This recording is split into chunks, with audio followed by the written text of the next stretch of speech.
వాట్సాప్లో కొత్త text formatting options add చేసిర్రు.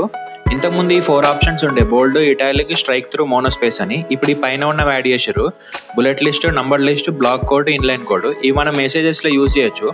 ఇప్పుడు మనం ఒక్కొక్క షార్ట్ కట్ ఎట్లా ఇంప్లిమెంట్ చేయాలో చూద్దాము. సెండ్ చేయాలంటే 1 to 9 ఏదైనా నంబర్ చూస్ చేసుకోవాలి. ఇప్పుడు ఇక్కడ 1 ఎంటర్ చేసి డాట్ ఎంటర్ చేసి స్పేస్ కొట్టాలి, నంబర్ లిస్ట్ యాడ్ అవుతుంది. మనం మెసేజ్ టైప్ చేసి ఎంటర్ క్లిక్ చేస్తున్న కొద్ది నంబర్స్ లిస్ట్ అనేది యాడ్ అవ్వకుండా పోతుంది అనమాట.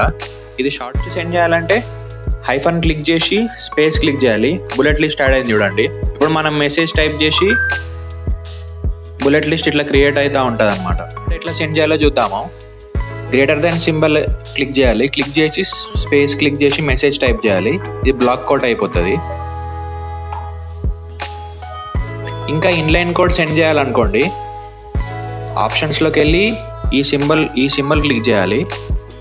ఈ సింబల్ క్లిక్ చేసి మెసేజ్ టైప్ చేసి మళ్ళీ దీన్ని ఎండ్ చేయాలి కదా, ఎండ్ చేయగానే ఇది ఇన్లైన్ కోడ్ అయిపోతుంది. ఇట్లా మనం షార్ట్ కట్స్ యూజ్ చేసి మెసేజ్ సెండ్ చేసుకోవచ్చు. ఏదైనా మెన్షన్ చేయాలంటే కన్వీనియంట్గా ఉంటుంది కదా. సో ఈ కొత్త టెక్స్ట్ ఫార్మాటిక్ ఆప్షన్స్ యాడ్ చేసిర్రు. మీలో ఇవి ఎంతమందికి తెలుసో కమెంట్ చేయండి.